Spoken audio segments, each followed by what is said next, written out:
Bonjour, alors aujourd'hui je vais vous montrer comment faire un manche de râpe à bois. Alors là j'ai un très gros modèle de râpe à bois très ancien que je vais retaper. Donc je refais le manche parce que vous voyez il y a plein de petits trous qui ont été faits avec le temps et avec différentes bêtes.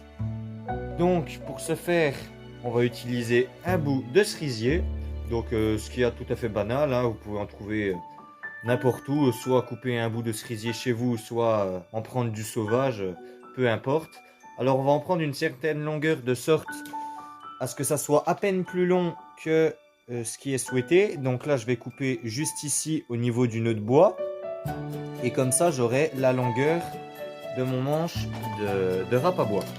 Alors déjà on va mettre dans un étau le bout de bois.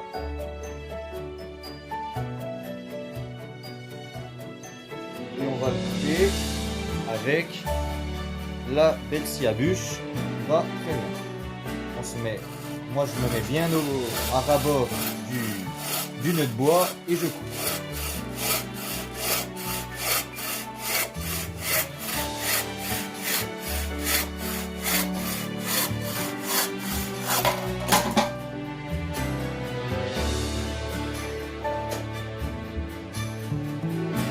Voilà. Alors après la chute, en faites ce que vous voulez. Si on aurait resté un plus long bout, je l'aurais peut-être réutilisé. Mais là, ça sert à rien. Donc après, celle-là va partir à la poubelle. Donc maintenant, il me reste mon bout de cerisier que j'ai coupé bien droit, c'est mieux. Et qui va après aller dans le tour à bois que je vais vous montrer juste après. Et qui va me servir à enlever l'écorce, à faire une forme bien ronde et à faire le diamètre bien sûr de notre râpe à bois. Et on voit ça tout de suite. Donc là on se retrouve avec le tour à bois. Je vous montrerai plus en détail dans une autre vidéo vraiment comment il fonctionne et toutes les capacités de vitesse qu'il est capable de produire. Pour l'instant je me suis mis en deuxième vitesse, la plus basse sur les 4 vitesses qu'il y a. Donc là on est à 1250 tours minute, ce qui va nous permettre avec un bois relativement dur de pouvoir continuer de tourner en même temps que façonner, parce que si j'allais à une trop haute vitesse, l'écorce s'enlevait extrêmement mal. Donc j'ai déjà testé au préalable en faisant d'autres manches la vitesse et j'en conclus que c'est la meilleure pour le bois que je travaille en tout cas. Donc là après on va venir serrer notre bout de bois. Donc le serrer gentiment, hein, t'as pas besoin d'y aller extrêmement fort. Il faut tout simplement le placer bien au milieu. Là je m'y suis repris parce que je l'avais mal mis. Le placer bien au milieu du tour à bois, parce qu'on voit là qu'il y a deux parties donc qui vont tenir le tour. Il y aura celle-là qui va tourner, celle-là avec un roulement à billes qui va suivre. Donc toujours avant de serrer le boulon qu'il y a là qui va permettre de maintenir le bout de bois dans la même position et non pas que cette partie-là se défasse et que le bout de bois se retrouve à terre.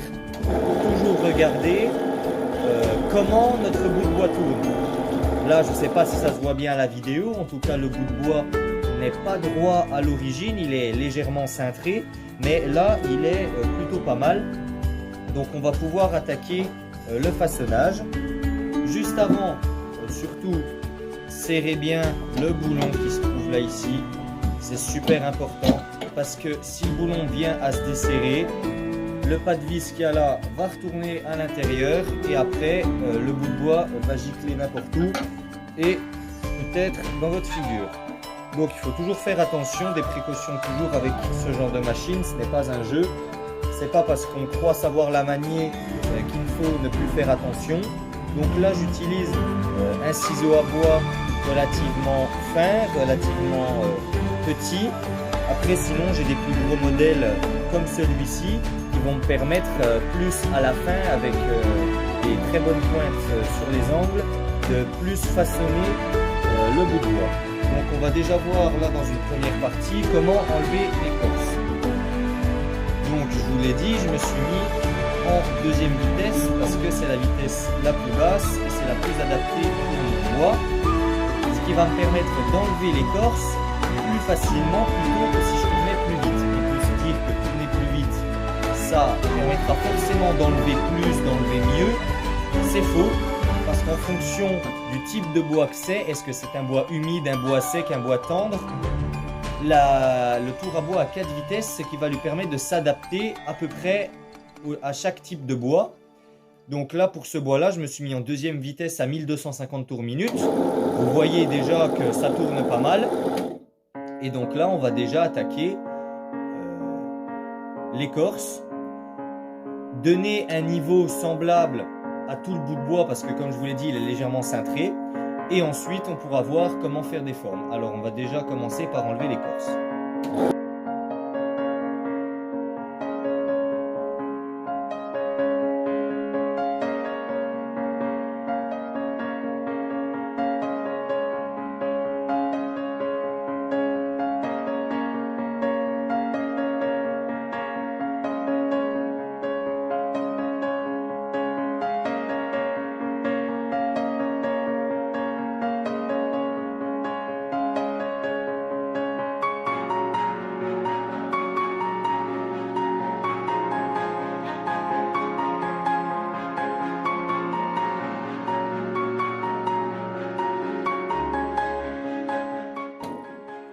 Donc là voilà, on peut voir à présent que mon bout de bois n'a plus aucune trace d'écorce.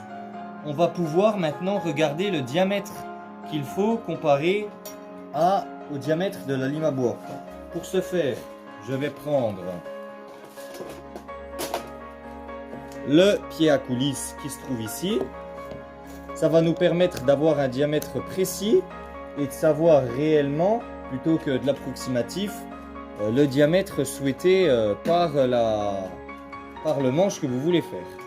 Donc là, si je regarde bien, comme ça, je suis à précisément 3 cm de diamètre. Et là, vu que mon pied à coulisse ne passe pas, j'en conclus que je suis à plus de 3 cm de diamètre. Donc maintenant, je vous conseille, quand vous faites vraiment quelque chose dans la précision, de faire seulement avec un petit ciseau à bois, donc comme avec celui que j'utilise, d'enlever seulement la première partie, d'enlever un petit peu, de regarder, enlever, regarder, et une fois que vous avez votre diamètre de 3 cm de diamètre, là pour le coup pour la lime à bois, et ben vous pouvez le reporter sur tout le long, ça vous évite d'enlever trop de matière ou pas assez à chaque fois, c'est plus facile je trouve. C'est comme ça que je procède. Alors du coup, on va laisser le pied à coulisse à portée de main pour pouvoir reporter le diamètre, le 3 cm de diamètre. Donc je vais le poser sur mon tabouret là à côté. Et donc là, je vais enlever de la matière petit à petit pour regarder quand est-ce que j'arrive aux 3 cm de diamètre.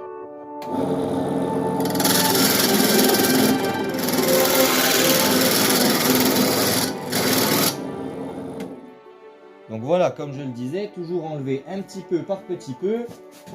On prend peut-être plus de temps, mais au moins on est plus serein. Eh bien, le hasard fait bien les choses. Là, je suis précisément à 3 cm de diamètre. J'ai aucun jeu dans mon pied à coulisse. Je suis parfaitement à 3 cm. C'est super. Donc là, voilà, on peut voir que j'ai commencé de le mettre à 3 cm. Donc si je reprends mon pied à coulisse et que je regarde, voilà, ça rentre parfaitement. Là, ici aussi, là, ici aussi. Donc on voit bien que je suis à 3 cm tout le long.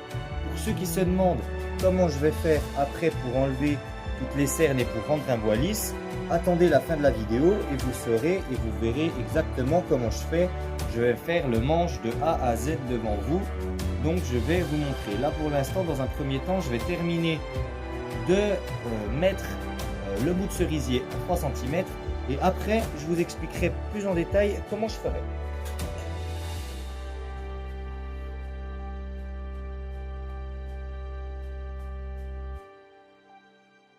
Cette fois, vu que nous avons le manche, on peut regarder le diamètre que fait cette partie là parce qu'on voit bien qu'il y a une différence de taille.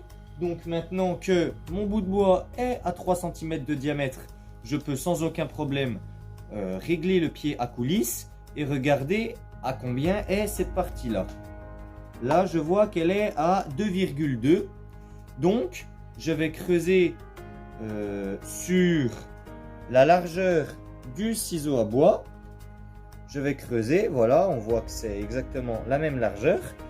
Et bien, il faut que j'enlève 0,8 mm vu que là je suis à 3 et qu'il me faut du 2,2. Donc on va reprendre exactement la même méthode que pour là ici. On va tout simplement enlever un peu de matière, regarder et au fur et à mesure atterrir à nos 2,2 mm. Donc on garde toujours le pied à coulisse à portée de main puisqu'il nous sera encore utile après.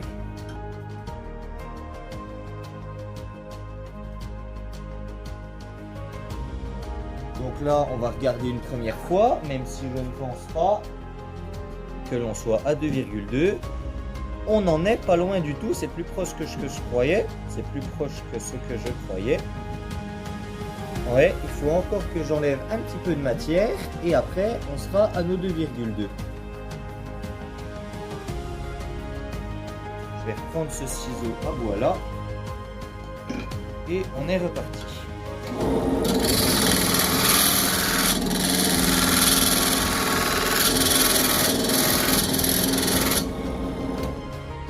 Là, j'ai enlevé très peu de matière, mais j'ai surtout plus poli le bois avec celui-là, parce que celui-là est plus affûté. Celui-là, c'est plus pour enlever un minimum de matière, et après, je peaufine avec celui-ci. Donc là, on va regarder où on en est. Il manque encore un peu de matière, mais voyez, si je force... Ah non, c'est bon, je suis dedans. Je suis à 2,2, j'ai aucun jeu dans mon pied à coulisse. Mais je suis bien à 2,2. On va en enlever quand même un tout petit peu plus, mais vraiment léger, pour que le bout de ferraille puisse bien aller à cet emplacement-là. Vraiment juste pour polir à peine plus.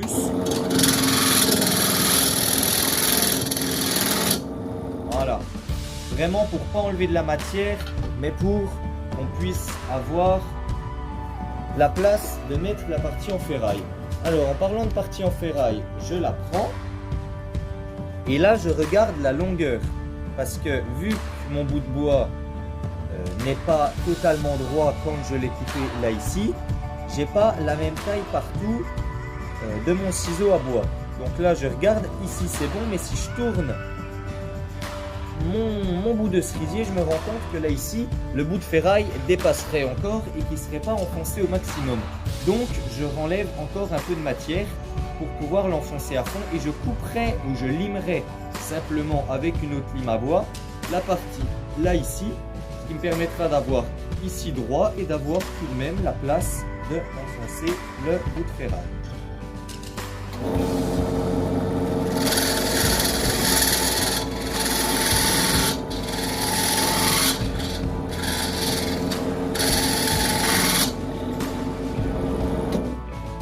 Voilà. Alors là, normalement, je devrais pas être trop mal. Je regarde bien. Ah, il m'en manque encore un petit millimètre. Alors, on en renlève encore un tout petit peu. Vraiment y aller petit à petit.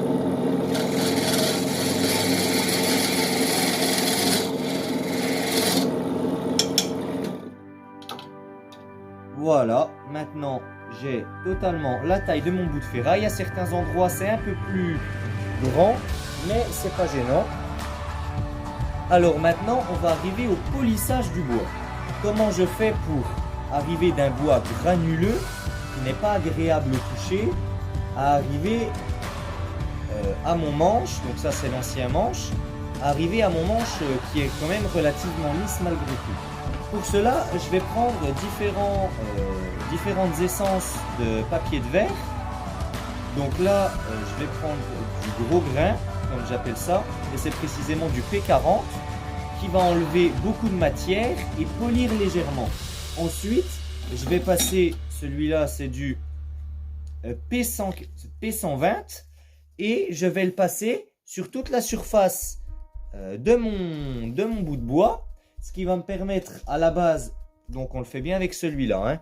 Au début, on le prend et là, on va le faire glisser comme ça. Et avec la rotation du bois, on va avoir de la poussière de bois qui va se dégager, ce qui va être un signe de l'image du bout de bois. Donc je vais vous montrer tout de suite l'effet que ça fait.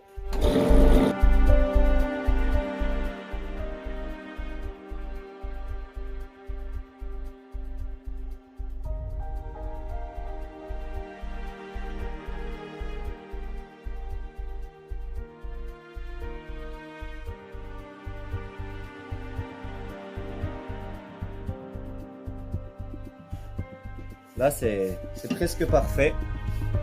Je regarde, le bois est très agréable au toucher.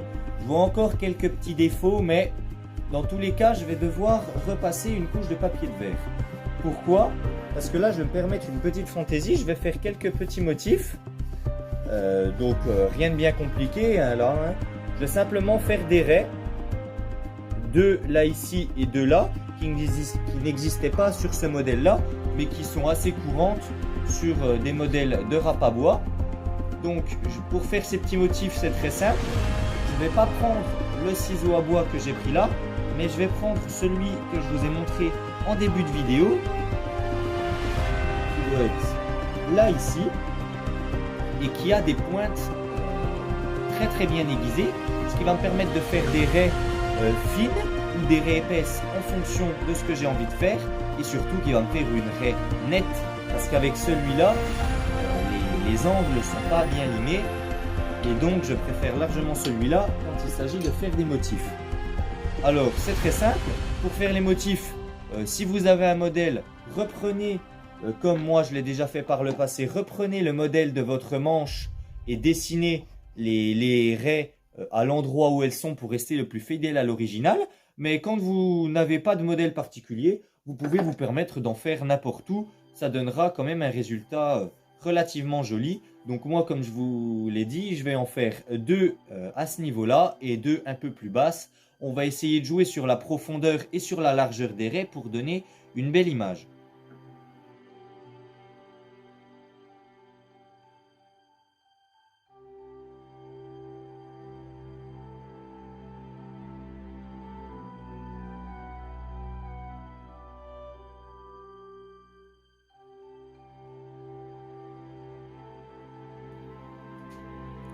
Donc là voilà, j'ai mes raies, elles sont droites, elles sont bien formées. J'ai eu la volonté de faire un petit peu plus profond de ce côté-là. Donc là on va passer une couche de papier de verre pour vraiment refaire tout lisse toute cette partie-là. Parce que là voilà, on sent que ça accroche un peu du fait de l'enlèvement de la matière. Donc là pas besoin de repasser par le P40. Prendre simplement le P120 ou alors un plus petit fin si vous avez. J'ai du P60 également, mais je l'utilise vraiment pour des grosses finitions. Là aujourd'hui, le P120 nous ira amplement. Donc là, pas besoin vraiment d'exercer une pression. Je me mettais comme ceci pour exercer une pression et pour vraiment dans le but d'enlever de la matière. Là vraiment, on va y aller tout doucement. Poser le coude là ici. Et vraiment, le simple fait de poser le papier sur le bout de bois en mouvement nous permettra d'obtenir un résultat largement satisfaisant.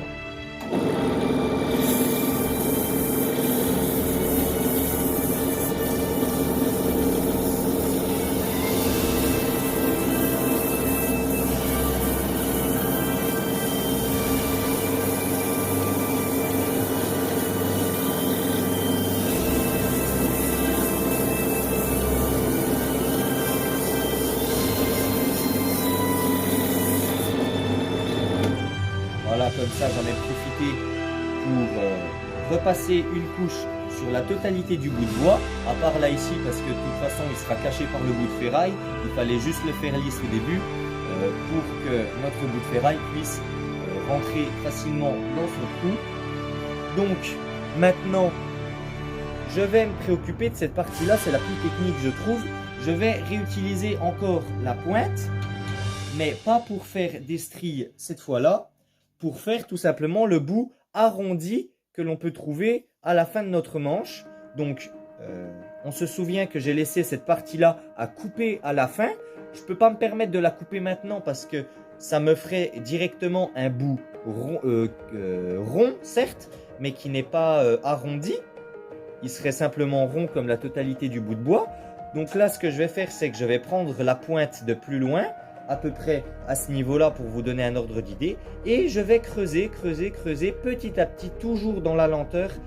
Mais c'est en faisant les choses lentement qu'on les fait bien. Et pour donner cette forme arrondie, je vais laisser simplement à la fin un tout petit écart entre le bout de bois là ici et là pour ne pas que ça se détache du tour à bois. Et à la fin, je vais simplement couper avec ma scie à bûche pour après le faire arrondi avec d'abord du P40 et ensuite avec le P120. Vous connaissez la musique. Alors là, on est parti pour enlever de la matière et pour faire la partie ronde.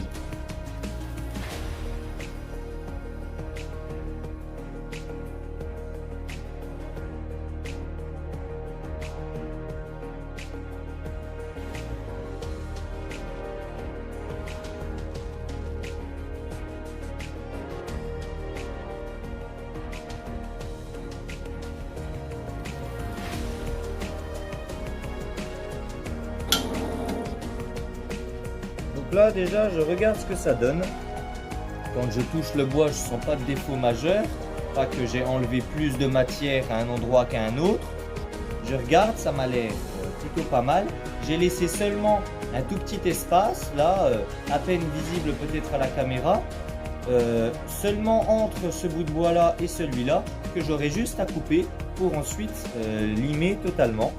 Donc là, j'ai terminé avec le tour à bois normalement. Donc, je vais tout simplement prendre ma clé, donner un coup sec pour enlever mon boulon. Et là, je vais pouvoir récupérer mon bout de bois. Voilà. Voilà ce que ça donne au début. Donc là, on peut sans doute voir que ce n'est pas très droit. Mais ça n'empêchera pas de bien positionner notre partie en ferraille. Donc déjà pour l'instant, je vais couper la partie en bois qui est ici et cette partie-là et on se retrouve juste après.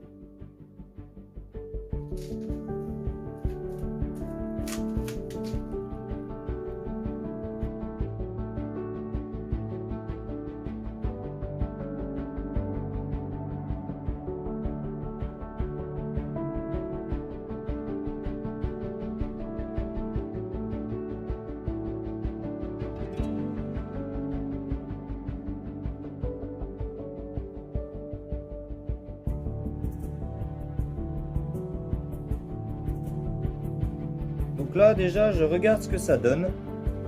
Quand je touche le bois, je ne sens pas de défaut majeur, pas que j'ai enlevé plus de matière à un endroit qu'à un autre.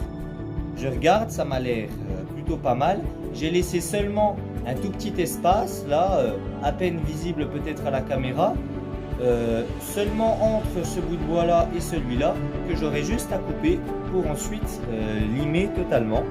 Donc là j'ai terminé avec le tour à bois normalement. Donc je vais tout simplement prendre ma clé, donner un coup sec pour enlever mon boulon et là je vais pouvoir récupérer mon bout de bois. Voilà. Voilà ce que ça donne au début. Donc là on peut sans doute voir que ce n'est pas très droit.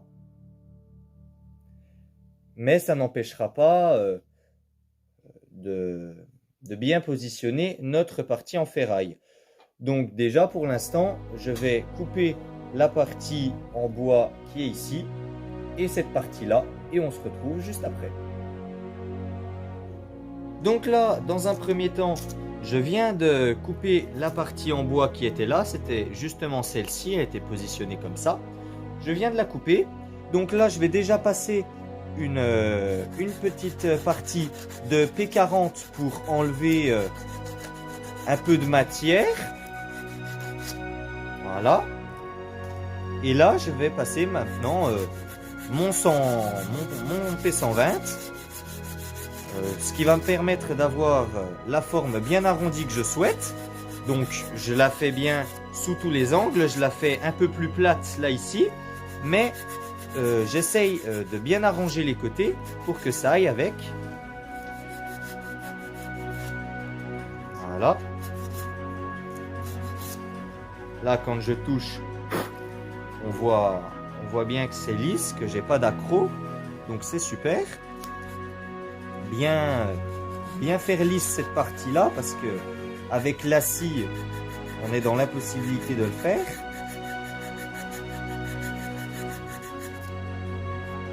On commence à avoir une bonne partie lisse. Bien donner de l'appui hein, avec le pouce, vous voyez comment je fais. Hein.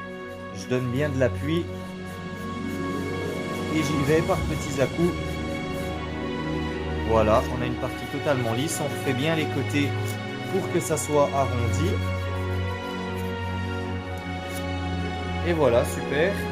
Donc là, on a déjà notre manche en bonne partie. Alors, pour la partie là ici qui n'est pas totalement droite, on va... Donc, je repositionne mes plaques. Parce que j'ai des petites plaques là ici qui vont me permettre, quand je serre mon bout de bois dans l'étau, de ne pas l'abîmer. Donc, il ne faut pas non plus le serrer comme un bourrin. Mais de ne pas l'abîmer, déjà, c'est des plaques en cuivre qui ne laissent pas de traces. Et de pouvoir le serrer quand même malgré tout un minimum en toute sécurité, sans avoir peur de l'abîmer. Donc je vais le mettre dans une position qui m'est confortable pour voir vraiment où sont les défauts. Et ensuite je vais prendre ma petite râpe à bois et je vais enlever de la matière là où je vois que ce n'est pas droit. Donc j'en enlève.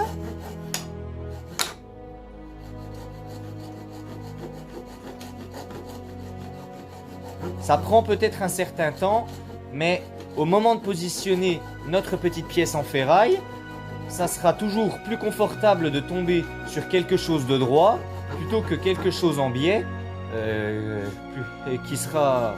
qu'on sera surtout dans l'impossibilité de positionner si c'est en biais. Donc il faut que ça soit droit, donc peu importe la manière. Certains préféreront peut-être redécouper directement un bout pour être sûr que ça soit bien droit. Moi, je préfère jouer dans le détail et enlever de la matière petit à petit, sachant qu'il n'y avait pas non plus un gros écart, que j'avais quand même malgré tout coupé mon bout de bois à peu près bien. Donc là, j'ai atterri sur une partie plate de ce côté-ci. Je redonne un petit coup de P120 pour que ça soit bien tout propre quand même malgré tout. Et pour pas qu'il y ait d'accroc au moment de glisser notre bout de ferraille.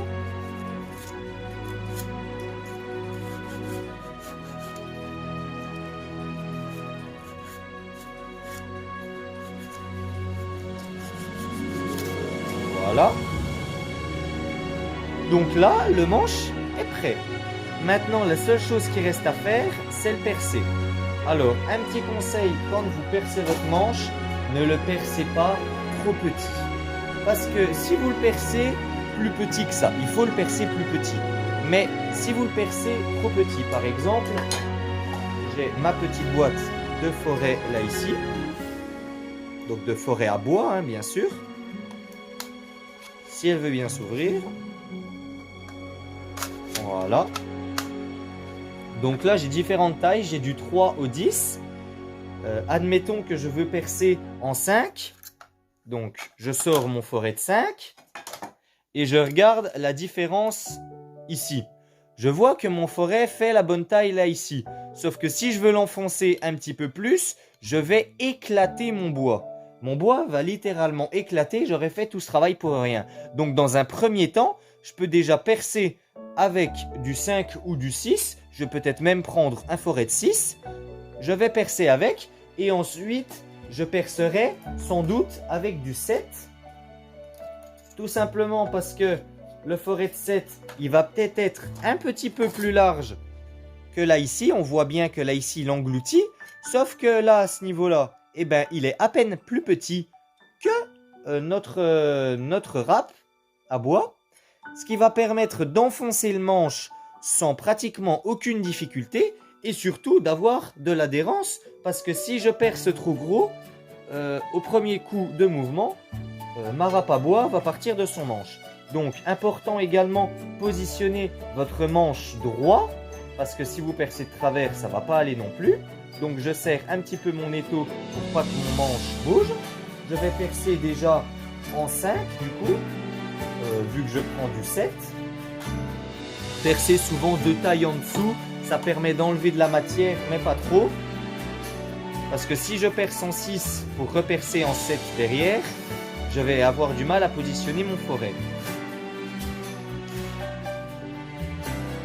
Donc là, je regarde surtout la profondeur.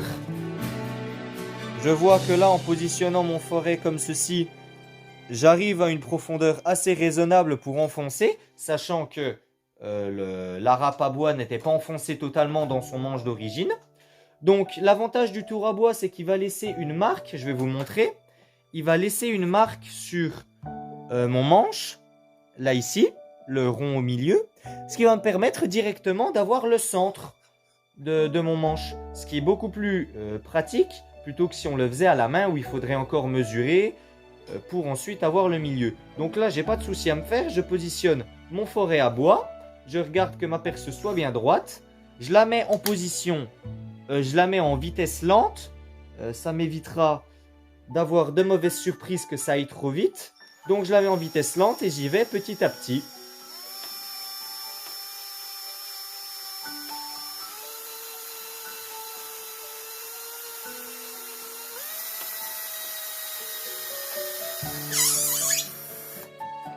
Voilà pourquoi il ne faut pas aller trop vite, parce que sinon ça patine. Donc heureusement que je me suis mis déjà en position lente. Et là je vais au bout de mon foret. Une fois que je touche le bois comme là ici, et ben hop, je relève. Je refais comme ça pour enlever les débris qui peuvent être à l'intérieur. Et là maintenant, je vais pouvoir percer en 7, ce qui sera ma taille définitive. Si admettons vous avez une râpe à bois plus grosse, répétez l'étape encore une fois. Si il faut que vous perciez en 9, et bien vous percez en 5, en 7 et ensuite au 9. Parce que si vous percez directement au 9, il y a de grandes chances que votre bois éclate vu la taille du manche, alors qu'enlever de la matière petit à petit ne fera pas éclater votre bois. Donc là, je revérifie, vu que le foret n'est pas le même, je revérifie la taille. Et là, je me rends compte qu'il ne faut pas que j'aille aussi loin que ce que le foret m'indique. Regardez, si je fais ça là ici, ça ne va pas aller. Je me remets bien au centre. Donc, je regarde que ma pointe soit au centre. Et là, j'y vais. On voit déjà que ça enlève beaucoup de matière. Je vais donc doucement. Et quand je sens que ça va coincer, eh ben j'arrête. J'arrête, j'enlève le bois tant qu'il n'est pas chaud. Et là, voilà. Je regarde bien la profondeur. Où est-ce que j'en suis? Donc j'en suis là. À ce niveau-là. Je regarde la longueur. Eh ben, je suis pas mal du tout. C'est-à-dire que le manche va être enfoncé de ça. Après, je pourrais aller encore un peu plus loin. Ouais. Mais bon. Après, il faudrait que je perce en plus gros encore. Et ça donnerait pas un très bon résultat. On va donc faire comme ça. Dans un premier temps, surtout, faites attention. Là, on serait tenté d'enfoncer la lime et aller. Alors déjà, on n'enfonce pas la lime avec un marteau, on prend un maillet en bois en préférence, parce que si on prend un maillet en caoutchouc, le caoutchouc va s'abîmer sur le dessus de la lime, naturellement. En bois, c'est mieux, c'est plus solide, ça donne des à-coups plus forts et ça permet de ne pas abîmer vos maillets en caoutchouc. Mais là, dans un premier temps, il nous reste déjà une chose à faire, c'est de remettre notre partie en ferraille. Alors, déjà, il faut la nettoyer avant de la remettre. Donc là, qu'est-ce que je fais? Je la prends, je la coince dans mon étau, sans trop appuyer. Et là, je vais changer l'embout de ma visseuse pour mettre un embout métallique. Donc, un un embout métallique que j'ai juste ici, comme ça, qui va me permettre d'enlever toute la rouille présente sur mon bout de ferraille. Et donc voilà, tenez bien votre perceuse parce que ça donne quand même des bons à-coups. Après, pour les vrais passionnés, vous pouvez le faire carrément à la main. Personnellement, j'ai essayé, à la main ça marche pas trop. Donc vraiment pour enlever un petit peu la matière, on n'y passe pas 10 ans non plus. Parce que vu que c'est de la ferraille qui est relativement ancienne, ça sert à rien d'enlever carrément la ferraille. Donc on le tourne après au fur et à mesure et on enlève la rouille.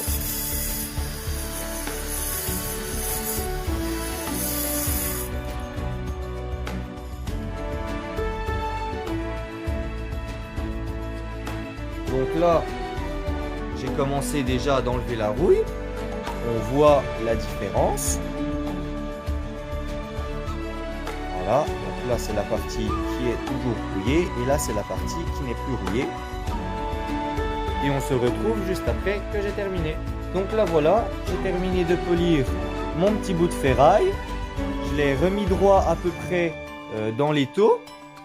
Donc il ne me reste plus qu'à remettre mon manche dans l'étau pour mettre mon petit bout de ferraille en place et ensuite pouvoir enfin fixer notre lime à bois. Alors naturellement ça rentre pas du premier coup, hein, sinon le petit bout de ferraille tiendrait pas. Donc là ce que je vous conseille tout simplement c'est de prendre un petit marteau parce qu'un maillet ça serait un peu léger.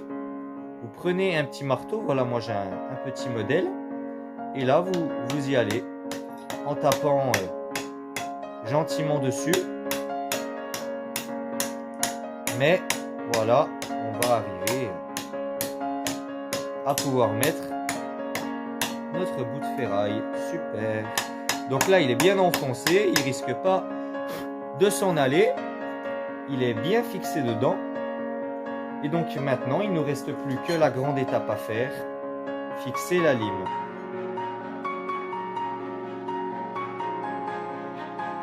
Donc, comme je vous l'ai dit tout à l'heure, prenez de préférence un maillet en bois. Voilà, moi j'ai que le gros modèle du maillet en bois. Il faudra que j'en refasse un d'ailleurs. Ça sera l'objet d'une prochaine vidéo. Et donc là, maintenant, on n'a plus qu'à enfoncer notre lime. En y allant tout doucement et en donnant des petits à-coups.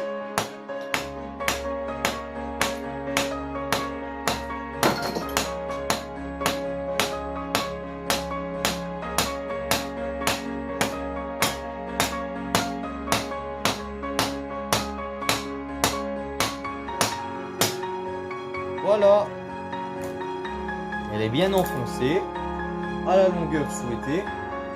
À la fin, malgré les précautions que j'ai prises, j'ai quand même quelques traces de l'étau sur mon manche. Donc, j'y vais un tout petit peu avec le P120, surtout pas avec le P40 parce que vous allez refaire des traces avec le P120 hein, ou alors du P180 si vous avez. C'est vrai que j'aurais pu le sortir là, mais bon, j'ai le P120 qui est déjà à disposition. Je repasse un coup un petit peu sur tout le manche, gentiment, vraiment pour enlever les petits détails, peut-être les petites traces de l'étau. Je regarde bien qu'il n'y ait pas vraiment de détails marquants, comme par exemple une trace ou quoi que ce soit, auquel cas il faudrait y aller soit avec un papier plus abrasif, comme le P40 ou du P80, ou soit carrément en gardant le P120, mais en frottant un peu plus fort. Là vraiment j'y ai été léger, et donc là on peut voir le résultat. Mon manche est fait, je le trouve très beau. Après il y aurait une petite rénovation de la lime à bois à faire, enlever le bois incrusté dedans, etc. Pour cela c'est très simple, vous prenez soit vous prenez une brosse métallique et vous frottez dans le sens de la râpe à bois, pas en verticale. ou alors seulement pour la finition. Mais pour enlever le plus gros, voilà, frottez simplement comme ça. Et là, on voit déjà, en tout cas moi je le vois personnellement, que la rouille s'en va déjà. Si je tapote un petit peu, il y a de la rouille qui part. Donc c'est bon signe. Après voilà, ça ne demande pas forcément d'effort particulier, ou alors vous faites comme ça. Vous prenez votre perceuse et là vous y allez avec l'embout métallique et vous enlevez et à la fin vous faites un petit coup en vertical pour bien enlever tout ce qu'il faut. Voilà, en tout cas je vous remercie de votre attention. J'espère que ça vous a plu.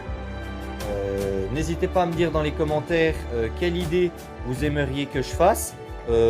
Ça pourrait être une idée de faire déjà une rénovation du marteau puis d'en faire un manche, ou alors faire le maillet. C'est vous qui décidez, vous me dites et moi je ferai en fonction. Voilà, en tout cas merci beaucoup et à une prochaine vidéo.